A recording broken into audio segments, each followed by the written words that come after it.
საღამოშვიდობისა მოგესალმებით. ყველას გადაცემა არ ტრუსთავია პირდაპირ ეთერში. დღეს ჩემი გადაცემის სტუმარი გახლავთ მოცეკვავე ლიკა ღუღუნიშვილი და ახლა ის თავის კარიერაზე და მიღწეულ წარმატებებზე თავად მოგვიყვება. ლიკა, ძალიან დიდი მადლობა, რომ ჩემი გადაცემის სტუმარი ხარ.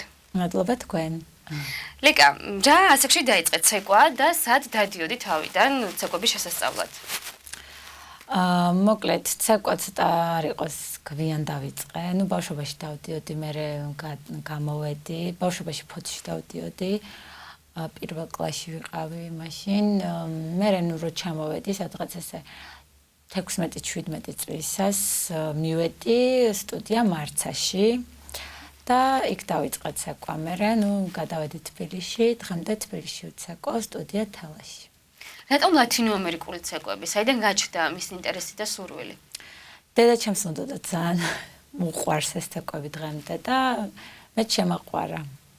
მიმიყვანა და საერთოდ ამ სფეროში რომ მიხვალ, იქიდან ვეღარ მოდიხარ. ანუ იმდენად ერთვები ამ ყველაფერში და იმდენად გიყვარდება, რომ შენი ცხოვრების ნაწილი ხდება.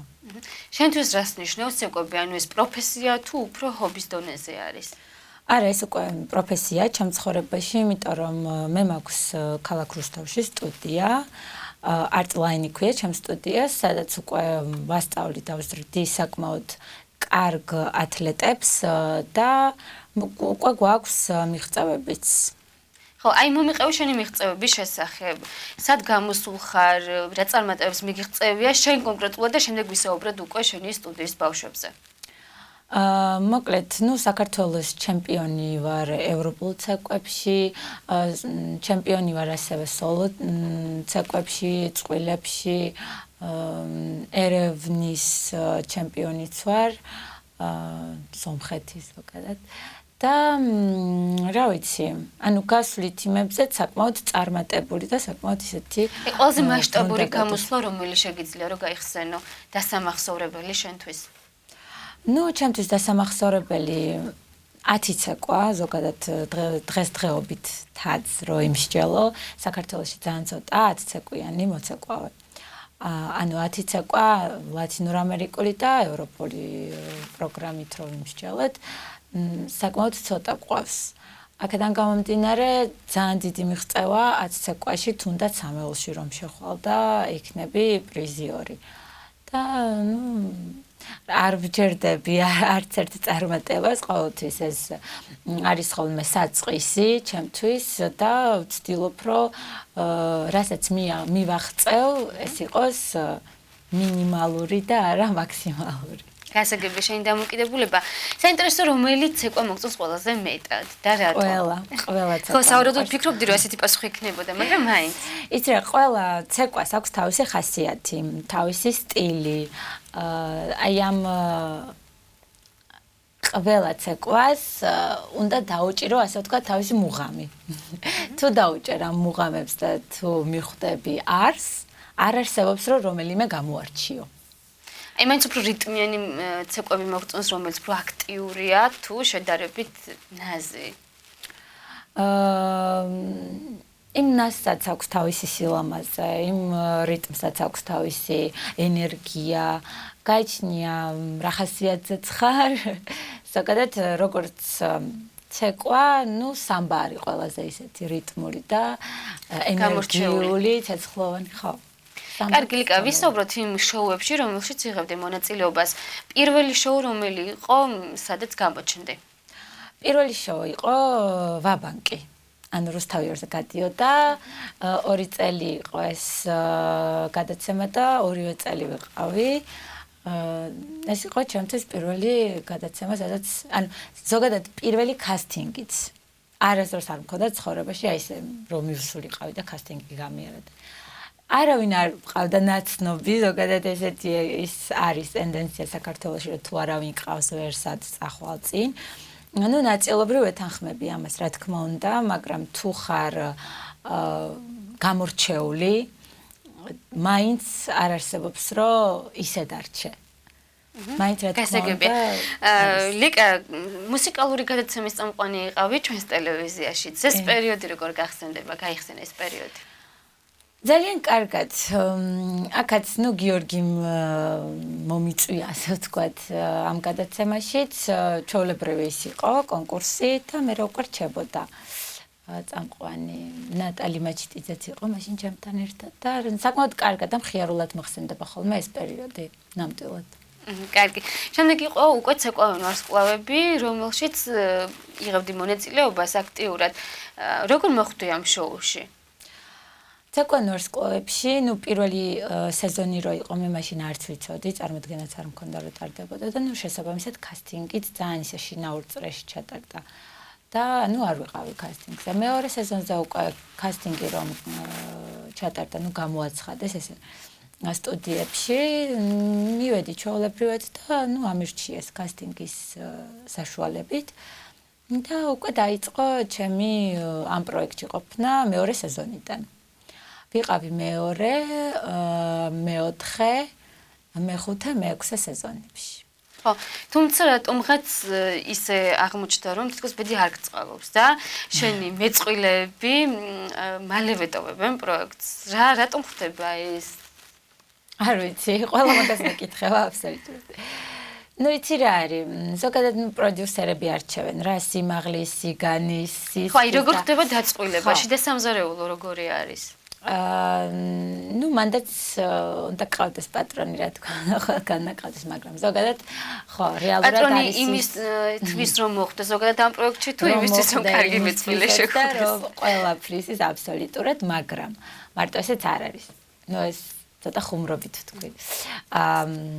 რა თქმა უნდა, პროდიუსერები იმისთვის არიან რომ შეარჩიონ, ქორეოგრაფიც ეხმარება, ვინც უფრო ცოტა სუსტია და უფრო ესეთი გოგო ჭირდება რომ აცეკვოს და ამის მიხედვით არჩევენ რა მოკლედ. ყველაფერი ჯამდება და დიდი ფიქრის შედეგად უკვე არჩევენ მეწყვილეებს.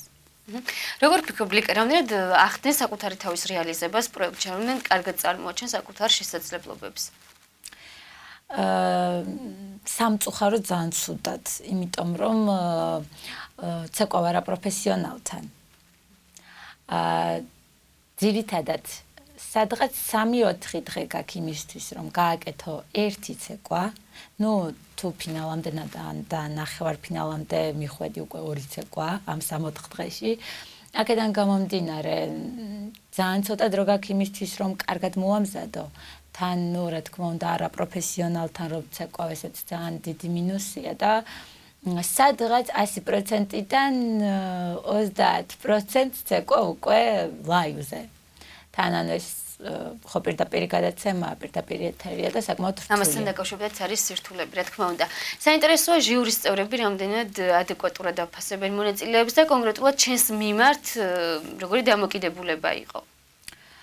მე ძალიან მიყვარს ზოგადად როდესაც შენიშვნებს გაძლევენ, იმიტომ რომ შენიშვნა რო არ მოგცენ, არ განვითარდები, ხო?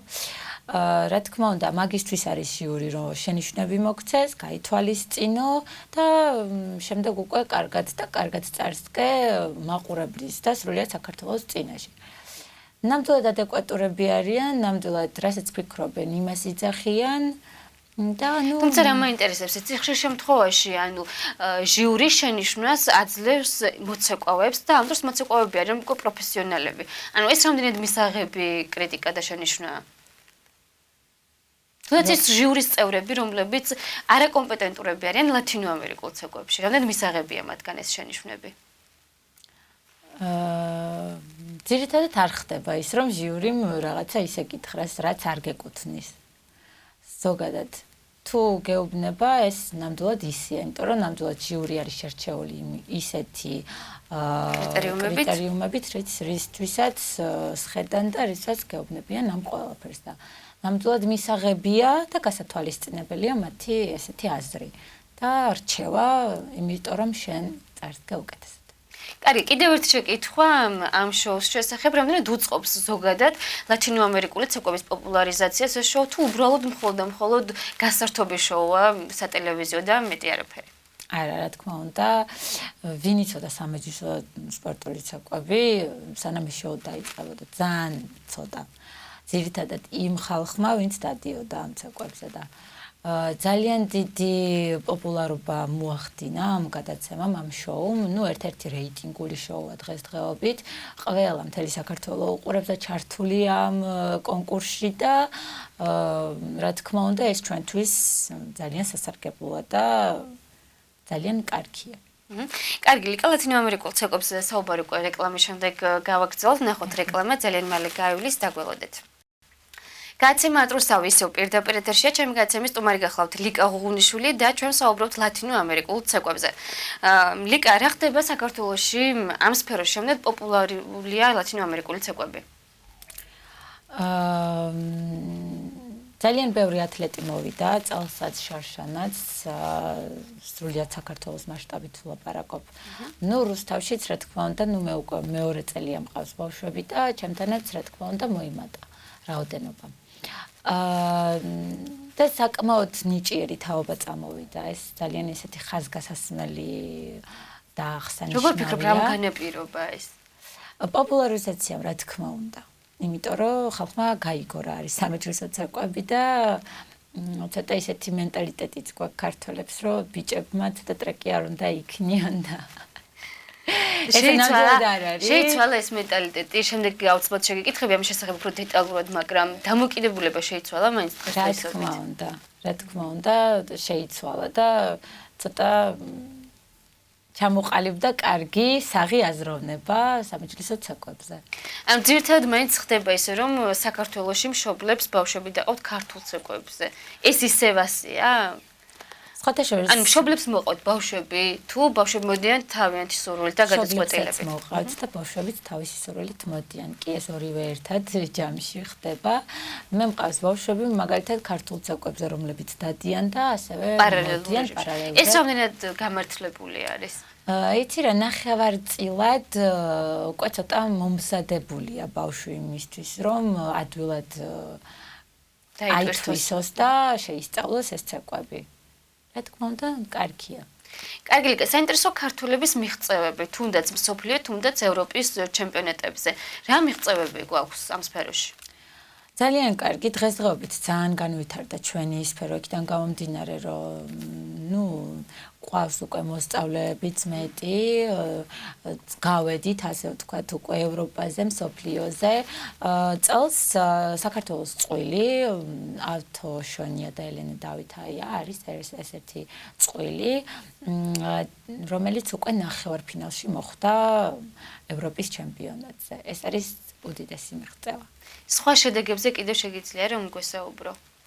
სხვა მიღწევებზეც კი, რა თქმა უნდა, იცი რა, 800 და 1000 წყვილი როცა არის მსოფლიო მასშტაბით, შენ როცა ხარ უკვე 60 ადგილზე, ეს ცოტა ისე ჟღერს, რომ რა უნდა მაგას და მე 60 ადგილი რა არის და რა დასაფასებელია, მაგრამ ჩვენ სფეროში ესე არ არის, რომ გახდე მე 60 ადგილზე, რომ აღმოჩნდე, ამისთვის იმ ხელაში რომაა საჭირო და იცი რა, მსოფლიოშია თვითონ ეს სპორტი ძალიან განვითარებული, ძალიან დახვეწილი და ძალიან რთულია რომ მიაღწიო რაღაცას რა.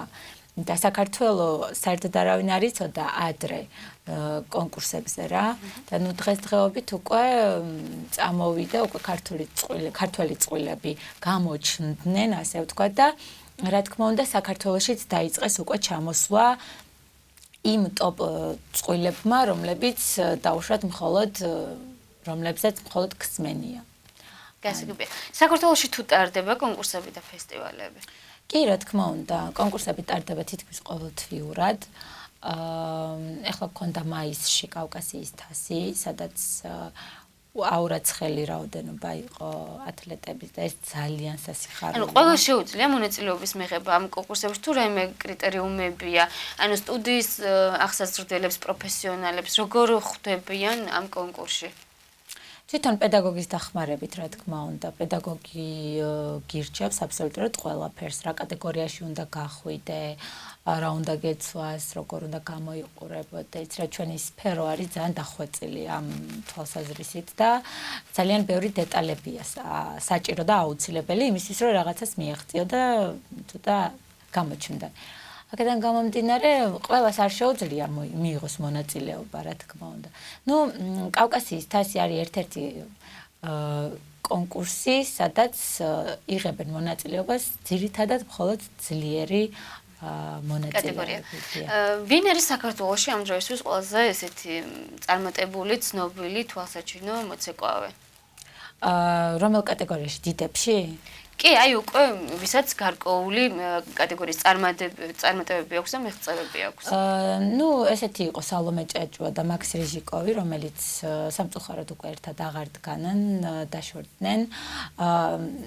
ეხლა საქართველოს ჩემპიონები გახდნენ ზია ორველაშვილი და ედგარ ესბრაზესი და ნუ რა თქმა უნდა ჯულიანა რეზორობაქიძე საკმაოდ კარგი ფინალისტები ყავდნენ დღეს. სამწუხაროდ მე არ მყავს წველი და ჯერჯერობით ძიებაში ვარ და ამიტომ ვერ ვიღებ მონაწილეობას. რამდენად რთულია კარგი მეწყვილის პოვნა? ძალიან რთულია. და როგორ ხდება ეს პროცესი? დღესდღეობით საქართველოში, აუღნიშნე რომ ბიჭებს ცოტა ეთაკილებათ სიარული, თუმცა ეს არ არის გამართლებული. და ძალიან რთულია იპოვო კარგი მეწყვილე. აქედან გამომდინარე უკვე მივმართავთ გზებს, რომ ჩამოვიყვანოთ სხვა ქვეყნიდან და უკვე იცეკვოს საქართველოს სახელით. თუმცა ეს ძალიან რთულია, ძალიან ხო, ანუ ეს როგორ ხდება დაკავშირება, მოძიება, შემდეგ დათანხმება, რომ ჩამოვიდეს? პირადი კონტაქტებია თუ უფრო მასშტაბებთან საჭირო მასშტაბებია? პირადი კონტაქტების არის რა თქმა უნდა, მაგრამ ყველაფერი ხდება ჩვენს წვრთნელთან შეთანხმებით. ხო, ამიტომ ამის გარეშეც არაფერი არ არის რა. კიდევ მინდა მივუბრუნდე იმ თემას, რაც ამასთან არის დაკავშირებული, რომ ბიჭები ნაკლებად არიან ამ სფეროში ჩართული.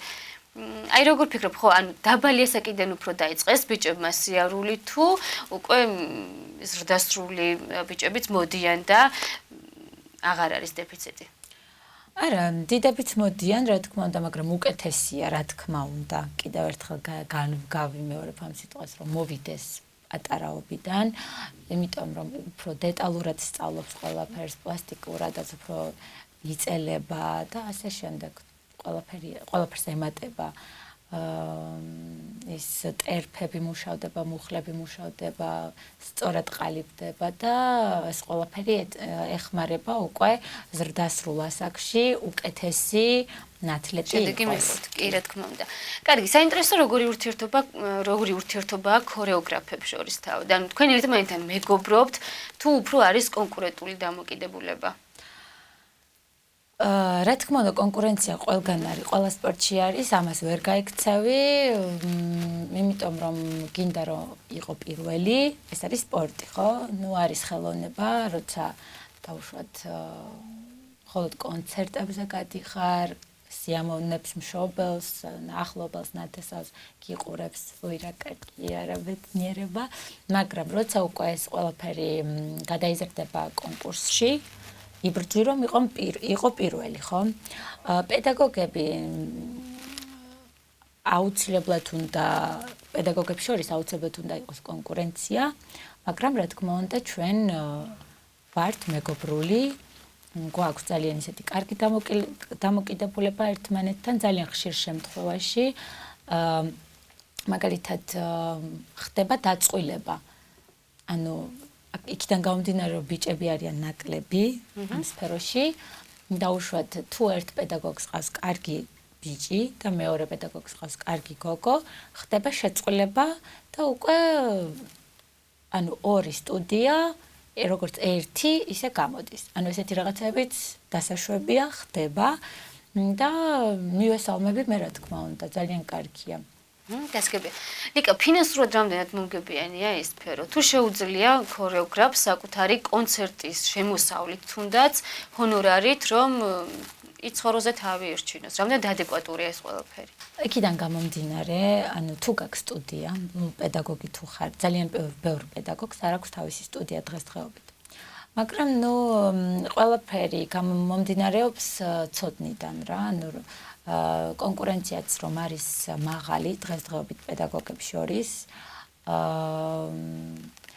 ანუ რამდენად წარმატებული პედაგოგი ხარ, მაგას გააჩნია. თუ ხარ წარმატებული პედაგოგი, ყავს მეტი ათლეტი, მეტი მოსწავლე და უკვე ეს აისახება შენს ჰონორარზეც, რა თქმა უნდა. კი, დღესდღეობით შეიძლება რომ პედაგოგმა თავისი შემოსავლით თავი ირჩინოს. გასაგებია. თუმცა კონცერტებიდან ჰონორარით რამდენად შეიძლება რომ ეს ყველაფერი მოხდეს? კონცერტები არ, კონკურსები. ხო, ну, თუნდაც კონკურსები. კონკურსებიდან ძირითადად არაფერი, ანუ ეს აისახება უბრალოდ შენი ათლეტების წარმატებაზე და რამდენადაც შენ ხარ წარმატებული პედაგოგი, მე უფრო მეტი ათლეტი ყავს და მოსწავლე ყავს.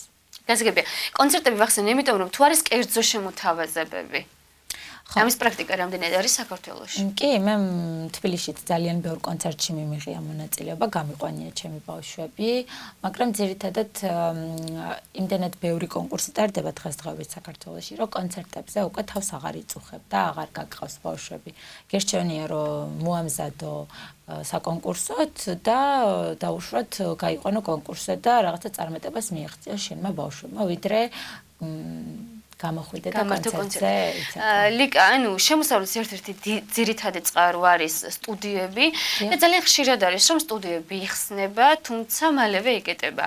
როგორ ფიქრობ, რა მიზეზით ხდება ეს და რეგულაციები რამდენად ხდება ამ ყველაფრის?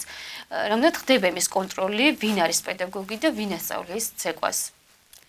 სხვათა შორის ეხლა უკვე სერტიფიკატებს ყოველას აღარ აძლევენ. ზოგადად, ну, რა თქმა უნდა, პედაგოგი რომ ხარ, უნდა გქონდეს სერტიფიკატი, უნდა იყო მაღალკვალიფიციური პედაგოგი და უნდა გაიარო აუცილებლად წვრთნები.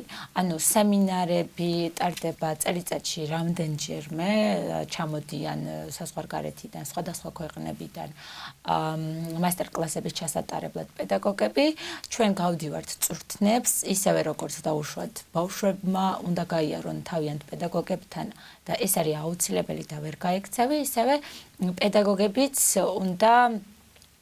პედაგოგებმაც უნდა იარონ დაუშვათ ესეთ მასტერკლასებზე, უნდა აიღონ, უნდა განვითარდნენ, რომ შემდეგ უკვე ბავშვები განავითარონ, ხო? და ну ეს არის უწყვეტი, ასე ვთქვათ, ძაფი. გასაგებია. რა პრობლემებია ლიკა საქართველოში ამ სფეროში და როგორ უნდა დაიძლიოს ეს პრობლემები?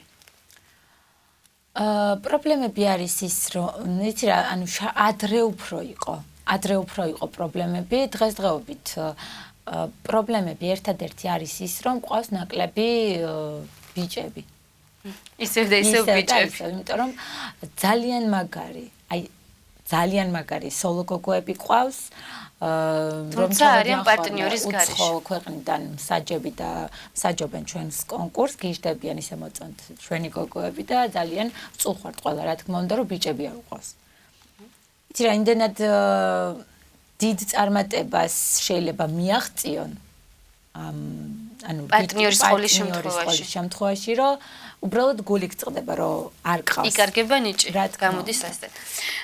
კარგი ლიკა, დაუბრუნდეთ ისევ პროექტს. შენ პროექტში მეწყვილე აღარ ყავს, მე როგორც ვიცი, დაბრუნდება თუ არა ეს მეწყვილე, გაქვს თუ არა ამის შესახებ ინფორმაცია და რა ფუნქცია გაკისრია ახლა უკვე მე როგორც ვიცი, მაინც ხარ ჩართული ამ პროექტში. იმის მიხედავთ, რომ მეწყვილე აღარ ყავს. ხო, ну, ჩემი მეწყვილე იყო გაურავ ჩოპრა, ჩვენ ვიყავით 6 კვირა. სამწუხაროდ მე რაღაც ჯანმრთელობის პრობლემები შეექმნა და ამის გამო მოუწია პროექტის დატოვება. როგორი ინფორმაციაც მე მაქვს და როგორც ვიცი, არ ჩამოდის ფინალზე. თუმცა მიზეზები ცოტა სხვადასხვა არის და მოდი არ დავკონკრეტდები ამ შემთხვევაში და ძალიან სამწუხაროა რომ არ ჩამოდის. იმიტომ რომ ფინალზე როგორც ესეთი ყველაც ეკვავს. ანუ კონკურსანტის ამპლუაში შენ ვეღარ წადგები მაყურებლის წინაშე ასე გამოდის. კონკურსანტის თუმცა აქტიურად ხარ ჩართული საცეკვაო ნომრებში. ნუ ხა მე ჭეჭუასთან და ანუ ნომერში ვიცეკვეთ. მე და ირა კვიტინსკაიამ და ნუ ყველა გახსნაში ვცეკვავ თითქმის. ხსნით, ასე ვთქვათ. გასაგებია შენი საომავლო გეგმები პროექტთან დაკავშირებით, რაც შეეხება პროექტს გარეთ, რა საომავლო გეგმები გაქვს? ნუ ეხლა როგორც ასე ვთქვათ, წელი დასრულდა. წლის ბოლოა. ეხლა უკვე მიმყავს ბავშვები ჩემი სტუდიიდან სპორებზე. იქ ვაპირებთ უკვე ვივარჯიშოთ და კვალიფიკაცია ავუმაღლო მათ. ნუ სექტემბრიდან რა თქმა უნდა უკვე შევდგები ახალი ნაკადის მიღებას. და აქტიურად მიიღებ კონკურსებში მონაწილეობას. კი, რა თქმა უნდა და იმედია რომ ამ ზაფხულში წარმატებითაც იასპარეზებ. დიდი მადლობა გადაცემაში სტუმრობისთვის. ლიკა წარმატებას გისურვებ შენც და შენი სტუდიის ბავშვებსაც. მე კი ჩემს მაყურებელს დავამშვიდობები ერთი კვირით მომავალ ორშაბათს ახამოს 10:30-ზე ვიქნები პირდაპირ ეთერში. დიდი მადლობა რომ გვიყურეთ, ნახვამდის. ნახვამდის.